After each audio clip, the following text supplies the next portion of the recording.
Le portrait de Dorian Gray par Oscar Wilde. Chapitre 7. Par hasard, il se trouva que la salle, ce soir-là, était pleine de monde, et le gras manager juif, qui les reçut à la porte du théâtre, rayonnait d'une oreille à l'autre d'un onctueux et tremblotant sourire. Il les escorta jusqu'à leur loge, avec une sorte d'humilité pompeuse, en agitant ses grasses mains chargées de bijoux et parlant de sa voix la plus aiguë. Dorian Gray se sentit pour lui une aversion plus prononcée que jamais. Il venait voir Miranda, pensait-il, et il rencontrait Caliban. Il paraissait d'un autre côté plaire à Lord Henry.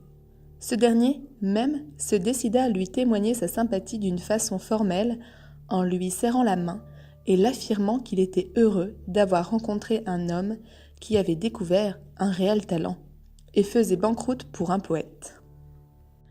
Hallward s'amusa à observer les personnes du parterre. La chaleur était suffocante, et le lustre énorme avait l'air tout flambant d'un monstrueux dahlia aux pétales de feu jaune. Les jeunes gens des galeries avaient retiré leurs jaquettes et leurs gilets, et se penchaient sur les balustrades. Ils échangeaient des paroles d'un bout à l'autre du théâtre, et partageaient des oranges avec des filles, habillées de couleurs voyantes, assises à côté d'eux. Quelques femmes riaient au parterre. Leur voix était horriblement perçante et discordante. Un bruit de bouchons sautant arrivait du bar. « Quel endroit pour y rencontrer sa divinité » dit Lord Henry. « Oui, » répondit Dorian Gray, « c'est ici que je l'ai rencontrée. Et elle est divine au-delà de tout ce qu'on peut concevoir. Vous oublierez toute chose quand elle jouera. On ne fait plus attention à cette populace rude et commune, aux figures grossières et aux gestes brutaux, dès qu'elle entre en scène. Ces gens demeurent silencieux et la regardent. Ils pleurent et rient comme elle le veut. Elle joue sur eux comme sur un violon. Elle les spiritualise, en quelque sorte, et l'on sent qu'ils ont la même chair et le même sang que soi-même. La même chair et le même sang que soi-même ? Oh, je ne crois pas, s'exclama Lord Henry, qui passait en revue les spectateurs de la galerie avec sa lorgnette. Ne faites pas attention à lui, Dorian, dit le peintre. Je sais, moi, ce que vous voulez dire, et je crois en cette jeune fille. Quiconque vous aimez doit le mériter, et la personne qui a produit sur vous l'effet que vous nous avez décrit doit être noble et intelligente. Spiritualiser ses contemporains, c'est quelque chose d'appréciable. Si cette jeune fille peut donner une âme à ceux qui, jusqu'alors, ont vécu sans en avoir une, si elle peut révéler le sens de la beauté aux gens dont les vies furent sordides et laides, si elle peut les dépouiller de leur égoïsme, leur prêter des larmes de tristesse qui ne sont pas les leurs, elle est digne de toute votre admiration, digne de l'adoration du monde. Ce mariage est normal. Je ne le pensais pas d'abord, mais maintenant je l'admets. Les dieux ont fait Sibyl Vane pour vous. Sans elle, vous auriez été incomplet. « Merci, Basil, » répondit Dorian Gray en lui pressant la main. Je savais que vous me comprendriez. Harry est tellement cynique qu'il me terrifie parfois. Ah, voici l'orchestre. Il est épouvantable, mais ça ne dure que 5 minutes. Alors le rideau se lèvera, et vous verrez la jeune fille à laquelle je vais donner ma vie, à laquelle j'ai donné tout ce qu'il y a de bon en moi. Un quart d'heure après, parmi une tempête extraordinaire d'applaudissements, Sibyl Vane s'avança sur la scène. Certes, elle était adorable à voir. Une des plus adorables créatures même, pensa Lord Henry, qu'il eût jamais vue. Il y avait quelque chose d'animal dans sa grâce farouche et ses yeux frémissants. Un sourire abattu, comme l'ombre d'une rose dans un miroir d'argent, vint à ses lèvres en regardant la foule enthousiaste emplissant le théâtre. Elle recula de quelques pas, et ses lèvres semblèrent trembler. Basil Hallward se dressa et commença à l'applaudir. Sans mouvement, comme dans un rêve, Dorian Gray la regardait. Lord Henry, la lorgnant à l'aide de sa jumelle, murmurait « Charmante, charmante !» La scène représentait la salle du palais de Capulet, et Roméo, dans ses habits de pèlerin, entrait avec Mercutio et ses autres amis. L'orchestre attaqua quelques mesures de musique, et la danse commença. Au milieu de la foule des figurants gauches aux costumes râpés, Sibyl Vane se mouvait comme un être des sens supérieurs. Son corps s'inclinait pendant qu'elle dansait, comme dans l'eau s'incline un roseau. Les courbes de sa poitrine semblaient les courbes d'un blanc lisse. Ses mains étaient faites d'un pur ivoire.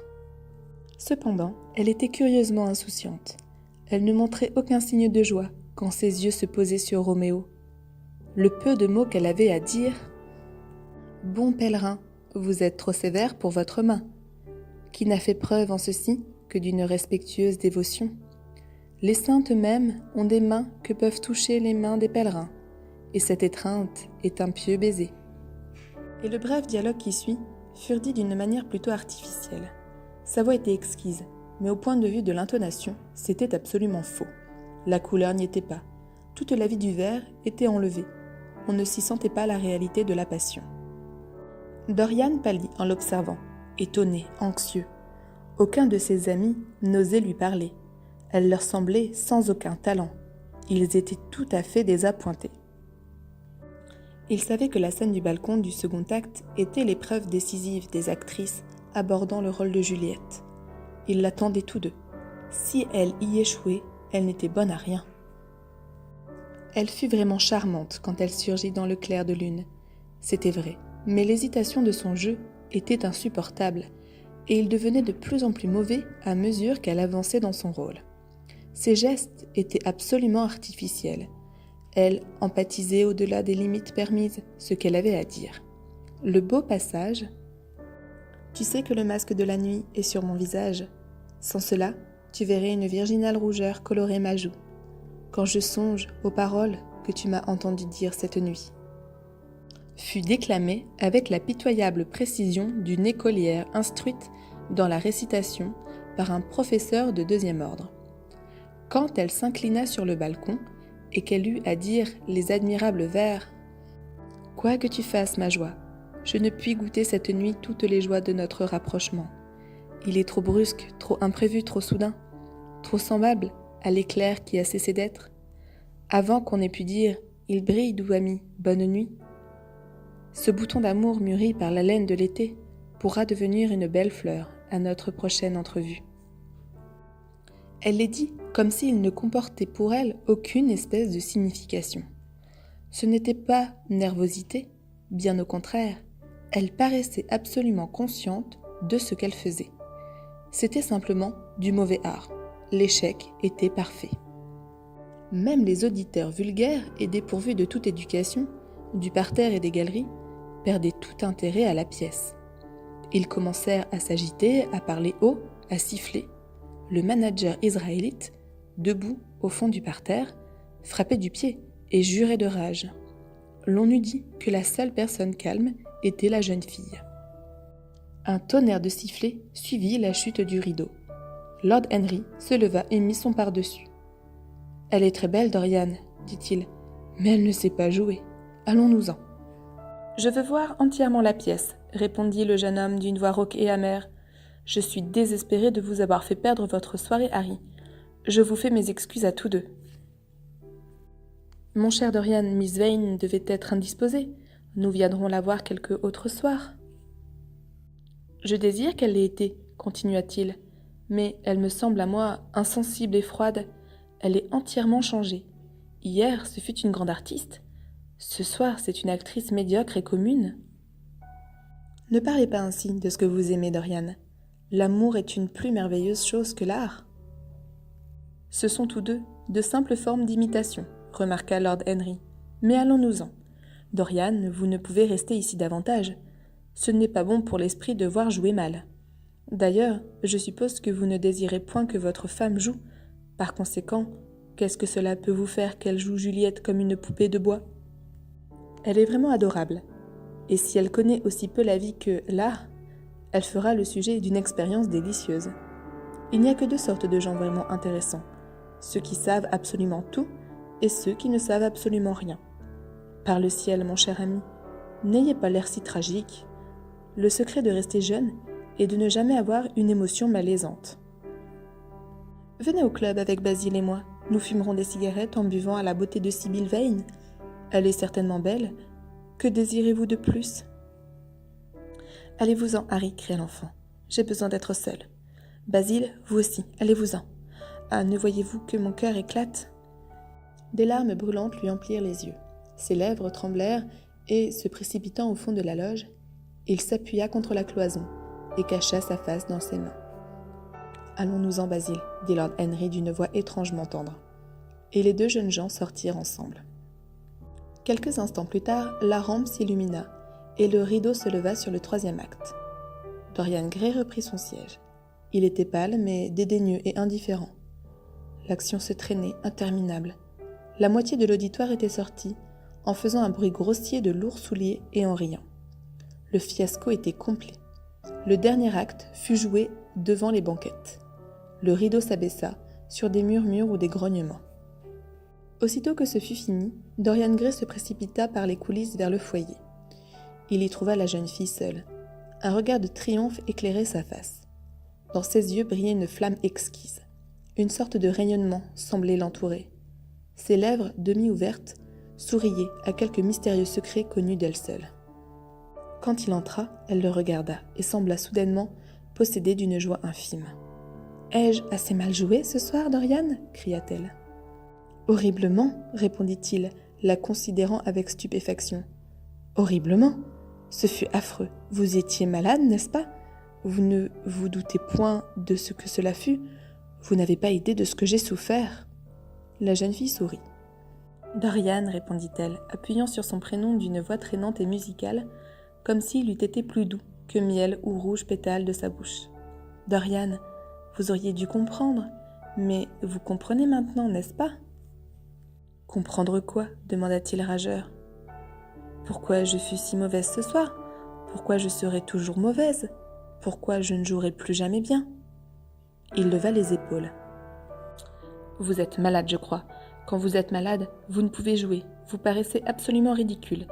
Vous nous avez navrés, mes amis et moi. » Elle ne semblait plus l'écouter. Transfigurée de joie, elle paraissait en proie à une extase de bonheur.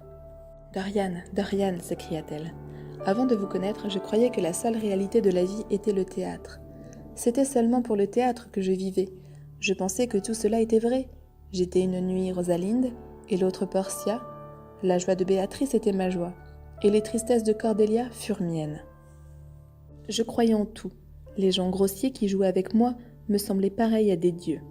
J'errais parmi les décors comme dans un monde à moi. Je ne connaissais que des ombres, et je les croyais réelles. Vous vîntes, ô mon bel amour, et vous délivrâtes mon âme emprisonnée. Vous m'avez appris ce qu'était réellement la réalité. Ce soir, pour la première fois de ma vie, je perçus le vide, la honte, la vilainie de ce que j'avais joué jusqu'alors. Ce soir, pour la première fois, j'eus la conscience que Roméo était hideux et vieux et grimé, que faux était le clair de lune du verger, que les décors étaient odieux, que les mots que je devais dire étaient menteurs, qu'ils n'étaient pas mes mots, que ce n'était pas ce que je devais dire. Vous m'avez élevé dans quelque chose de plus haut, dans quelque chose dont tout l'art n'est qu'une réflexion. Vous m'avez fait comprendre ce qu'était véritablement l'amour, mon amour. Mon amour, prince charmant, prince de ma vie, je suis écœurée des ombres. Vous n'êtes plus que tout ce que l'art pourrait jamais être. Que puis-je avoir de commun avec les fantoches d'un drame ? Quand j'arrivai ce soir, je ne pus comprendre comment cela m'avait quittée. Je pensais que j'allais être merveilleuse, et je m'aperçus que je ne pouvais rien faire. Soudain la lumière se fit en moi, et la connaissance m'en fut exquise. Je les entendis siffler, et je me mis à sourire. Pourrait-il comprendre un amour tel que le nôtre ? Emmenez-moi, Dorian, emmenez-moi quelque part où nous puissions être seuls. Je hais la scène. Je puis mimer une passion que je ne ressens pas, mais je ne puis mimer ce quelque chose qui me brûle comme un feu. Oh, Dorian, Dorian, tu comprends maintenant ce que cela signifie ? Même si je parvenais à le faire, ce serait une profanation, car pour moi désormais, jouer, c'est d'être amoureuse. Voilà ce que tu m'as fait. Il tomba sur le sofa et détourna la tête. « Vous avez tué mon amour » murmura-t-il. Elle le regarda avec admiration et se mit à rire. Il ne dit rien. Elle vint près de lui et de ses petits doigts lui caressa les cheveux. Elle s'agenouilla, lui baisant les mains. Il le retira. Pris d'un frémissement, il se dressa soudain et marcha vers la porte. « Oui, clama-t-il, vous avez tué mon amour, vous avez dérouté mon esprit. Maintenant, vous ne pouvez même exciter ma curiosité. Vous n'avez plus aucun effet sur moi. Je vous aimais parce que vous étiez admirable, parce que vous étiez intelligente et géniale, parce que vous réalisiez les rêves des grands poètes et que vous donniez une forme, un corps aux ombres de l'art. Vous avez jeté tout cela. Vous êtes stupide et borné. Mon Dieu, combien je fus fou de vous aimer. Quel insensé je fus. Vous ne m'êtes plus rien. Je ne veux plus vous voir. Je ne veux plus penser à vous. Je ne veux plus me rappeler votre nom. Vous ne pouvez vous douter ce que vous étiez pour moi, autrefois. Ah, je ne veux plus penser à cela. Je désirerais ne vous avoir jamais vu. Vous avez brisé le roman de ma vie. Comme vous connaissez peu l'amour pour penser qu'il eût pu gâter votre art, vous n'êtes rien sans votre art. Je vous aurais fait splendide, fameuse, magnifique. Le monde vous aurait admiré et vous eussiez porté mon nom. Qu'êtes-vous maintenant? Une jolie actrice de 3e ordre? La jeune femme pâlissait et tremblait. Elle joignit les mains et d'une voix qui s'arrêta dans la gorge. « Vous n'êtes pas sérieux, Dorian ?» murmura-t-elle. « Vous jouez ?»« Je joue, c'est bon pour vous cela. Vous y réussissez si bien, » répondit-il amèrement. Elle se releva et une expression pitoyable de douleur sur la figure, elle traversa le foyer et vint vers lui. Elle mit la main sur son bras et le regarda dans les yeux. Il l'éloigna. « Ne me touchez pas, » cria-t-il. Elle poussa un gémissement, triste, et, s'écroulant à ses pieds, elle resta sans mouvement, comme une fleur piétinée. « Dorian, Dorian, ne m'abandonnez pas, » souffla-t-elle. « Je suis désolée d'avoir si mal joué. Je pensais à vous tout le temps, mais j'essaierai, oui, j'essaierai. Cela me vint si vite, cet amour pour vous. Je pense que je l'eusse toujours ignoré si vous ne m'aviez pas embrassé, si nous ne nous étions pas embrassés. Embrasse-moi encore, mon amour, ne t'en va pas. Je ne pourrais le supporter. Oh, ne t'en va pas, mon frère. Non, ça ne fait rien. Il ne voulait pas dire cela, il plaisantait. Mais vous, pouvez-vous m'oublier à cause de ce soir? Je veux tant travailler, essayer de faire des progrès. Ne me sois pas cruel parce que je t'aime mieux que tout le monde. Après tout, c'est la seule fois que je t'ai déplu. Tu as raison, Dorian, j'aurais dû me montrer mieux qu'une artiste. C'était fou de ma part, et cependant, je n'ai pu faire autrement. Oh, ne me quitte pas, ne m'abandonne pas. Une rafale de sanglots passionnés la courba. Elle s'écrasa sur le plancher, comme une chose blessée. Dorian Gray la regardait à terre, ses lèvres fines retroussées, en un suprême dédain. Il y a toujours quelque chose de ridicule dans les émotions des personnes que l'on a cessé d'aimer. Sibyl Vane lui semblait absurdément mélodramatique. Ses larmes et ses sanglots l'ennuyaient. « Je m'en vais, dit-il, d'une calme voix claire. Je ne veux pas être cruel davantage, mais je ne puis vous revoir. Vous m'avez dépouillé de toutes mes illusions. » Elle pleurait silencieusement et ne fit point de réponse. Rampante, elle se rapprocha. Ses petites mains se tendirent comme celles d'un aveugle et semblèrent le chercher. Il tourna sur ses talons et quitta le foyer. Quelques instants après, il était dehors. Où il alla, il ne s'en souvint. Il se rappela vaguement avoir vagabondé par des rues mal éclairées, passé sous des voûtes sombres et devant des maisons aux façades hostiles.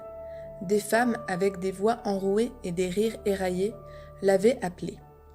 Il avait rencontré de chancelants ivrognes, jurant, se grommelant à eux-mêmes, des choses comme des singes monstrueux.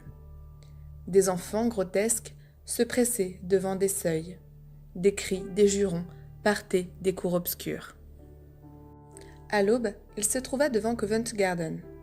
Les ténèbres se dissipaient, et coloré de feux affaiblis, le ciel prit des teintes perlées. De lourdes charrettes remplies de lys vacillants roulèrent doucement sur les pavés des rues désertes. L'air était plein du parfum des fleurs, et leur beauté sembla apporter un réconfort à sa peine. Il entra dans un marché et observa les hommes déchargeant les voitures. Un charretier, en blouse blanche, lui offrit des cerises. Il le remercia, s'étonnant qu'il ne voulût accepter aucun argent, et les mangea distraitement.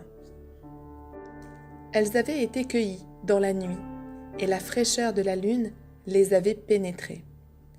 Une bande de garçons portant des corbeilles de tulipes rayées, de jaune et rouge rose, défila devant lui, à travers les monceaux de légumes d'un vert de jade.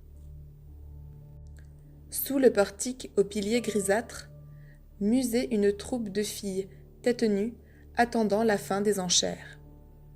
D'autres s'ébattaient aux alentours des portes, sans cesse ouvertes des barres de la piazza. Les énormes chevaux de camion glissaient ou frappaient du pied sur les pavés raboteux, faisant sonner leurs cloches et leurs harnais. Quelques conducteurs gisaient endormis sur des piles de sacs.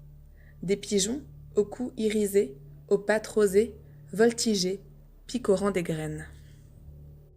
Au bout de quelques instants, il héla un hansom et se fit conduire chez lui. Un moment, il s'attarda sur le seuil, regardant devant lui le square silencieux, les fenêtres fermées, les persiennes claires. Le ciel s'opalisait maintenant, et les toits des maisons luisaient comme de l'argent. D'une cheminée en face, un fin filet de fumée s'élevait. Il ondula comme un ruban violet à travers l'atmosphère couleur de nacre. Dans la grosse lanterne dorée vénitienne, dépouille de quelques gondoles d'Ogale qui pendaient au plafond du grand hall d'entrée aux panneaux de chêne, 3 jets vacillants de lumière brillaient encore. Ils semblaient de minces pétales de flammes, bleus et blancs. Il les éteignit, et après avoir jeté son chapeau et son manteau sur une table, traversant la bibliothèque, il poussa la porte de sa chambre à coucher. Une grande pièce octogone, située au rez-de-chaussée, que, dans son goût naissant de luxe, il avait fait décorer et garnir de curieuses tapisseries. Renaissance qu'il avait découverte dans une mansarde délabrée de Selby Royal, où elle s'était conservée. Comme il tournait la poignée de la porte, ses yeux tombèrent sur son portrait, peint par Basil Hallward. Il tressaillit d'étonnement. Il entra dans sa chambre, vaguement surpris. Après avoir défait le premier bouton de sa redingote, il parut hésiter. Finalement, il revint sur ses pas, s'arrêta devant le portrait et l'examina. Dans le peu de lumière traversant les rideaux de soie crème, la face lui parut un peu changée. L'expression semblait différente. On eût dit qu'il y avait comme une touche de cruauté dans la bouche. C'était vraiment étrange. Il se tourna et, marchant vers la fenêtre, tira les rideaux. Une brillante clarté emplit la chambre et balaya les ombres fantastiques des coins obscurs où elles flottaient. L'étrange expression qu'il avait surpris dans la face y demeurait, plus perspectible encore. La palpitante lumière montrait des lignes de cruauté autour de la bouche, comme si lui-même, après avoir fait quelque horrible chose, les surprenait sur sa face dans un miroir. Il recula et, prenant sur la table une glace ovale entourée de petits amours d'ivoire, un des nombreux présents de Lord Henry, se hâta de se regarder dans ses profondeurs polies. Nulle ligne comme celle-là ne tourmentait l'écarlate de ses lèvres. Qu'est-ce que cela voulait dire? Il frotta ses yeux, s'approcha plus encore du tableau et l'examina de nouveau. Personne n'y avait touché, certes, et cependant, il était hors de doute que quelque chose y avait été changé. Il ne rêvait pas. La chose était horriblement apparente. Il se jeta dans un fauteuil et rappela ses esprits. Soudainement, lui revint ce qu'il avait dit dans l'atelier de Basile, le jour même où le portrait avait été terminé. Oui, il s'en souvenait parfaitement. Il avait énoncé le désir fou de rester jeune, alors que vieillirait ce tableau. Ah, si sa beauté pouvait ne pas se ternir, et qu'il fût donné à ce portrait peint sur cette toile de porter le poids de ses passions, de ses péchés. Cette peinture ne pouvait-elle donc être marquée par des lignes de souffrance et de doute, alors que lui-même garderait l'épanouissement délicat et la joliesse de son adolescence? Son vœu, pardi, ne pouvait être exaucé. De telles choses sont impossibles. C'était même monstrueux de les évoquer.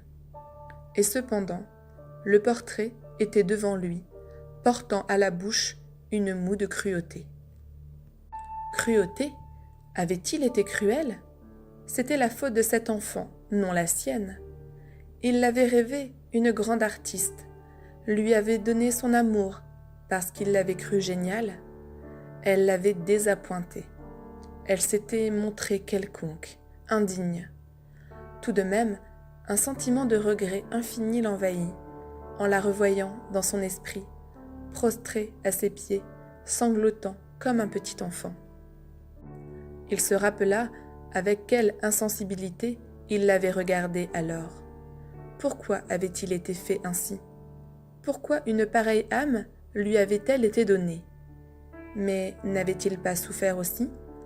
Pendant les 3 heures qu'avait duré la pièce, il avait vécu des siècles de douleur, des éternités sur des éternités de torture. Sa vie valait bien la sienne. S'il l'avait blessée, n'avait-elle pas de son côté enlaidi son existence? D'ailleurs, les femmes sont mieux organisées que les hommes pour supporter les chagrins. Elles vivent d'émotions, elles ne pensent qu'à cela. Quand elles prennent des amants, c'est simplement pour avoir quelqu'un à qui elles puissent faire des scènes. Lord Henry le lui avait dit, et Lord Henry connaissait les femmes. Pourquoi s'inquiéterait-il de Sibyl Vane? Elle ne lui était rien. Mais le portrait, que dire de cela? Il possédait le secret de sa vie, en révélait l'histoire. Il lui avait appris à aimer sa propre beauté. Lui apprendrait-il à haïr son âme? Devait-il le regarder encore? Non, c'était purement une illusion de ses sens troublés. L'horrible nuit qu'il venait de passer avait suscité des fantômes. Tout d'un coup, cette même tache écarlate qui rend les hommes déments s'était étendue dans son esprit. Le portrait n'avait pas changé. C'était folie d'y songer. Cependant, il le regardait, avec sa belle figure ravagée, son cruel sourire. Sa brillante chevelure rayonnait dans le soleil du matin. Ses yeux d'azur rencontrèrent les siens. Un sentiment d'infinie pitié, non pour lui-même, mais pour son image peinte, le saisit. Elle était déjà changée, et elle s'altérerait encore. L'or se ternirait. Les rouges et blanches roses de son teint se flétriraient. Pour chaque péché qu'il commettrait, une tache s'ajouterait aux autres taches, recouvrant peu à peu sa beauté. Mais il ne pécherait pas. Le portrait, changé ou non, lui serait le visible emblème de sa conscience. Il résisterait aux tentations. Il ne verrait jamais plus Lord Henry. Il n'écouterait plus de toute façon les subtiles théories empoisonnées qui avaient, pour la première fois dans le jardin de Basile, insufflé en lui la passion d'impossibles choses. Il retournerait à Sibyl Vane, lui présenterait ses repentirs, l'épouserait, essaierait de l'aimer encore. Oui, c'était son devoir. Elle avait souffert plus que lui, pauvre enfant. Il avait été égoïste et cruel envers elle. Elle reprendrait sur lui la fascination de jadis. Ils seraient heureux ensemble. La vie, à côté d'elle, serait belle et pure. Il se leva du fauteuil, tira un haut et large paravent devant le portrait, frissonnant encore pendant qu'il le regardait. Quelle horreur, pensait-il, en allant ouvrir la porte-fenêtre. Quand il fut sur le gazon, il poussa un profond soupir. L'air frais du matin parut dissiper toutes ses noires pensées. Il songeait seulement à Sibyl. Un écho affaibli de son amour lui revint. Il répéta son nom, et le répéta encore. Les oiseaux qui chantaient dans le jardin, plein de rosée, semblaient parler d'elle aux fleurs.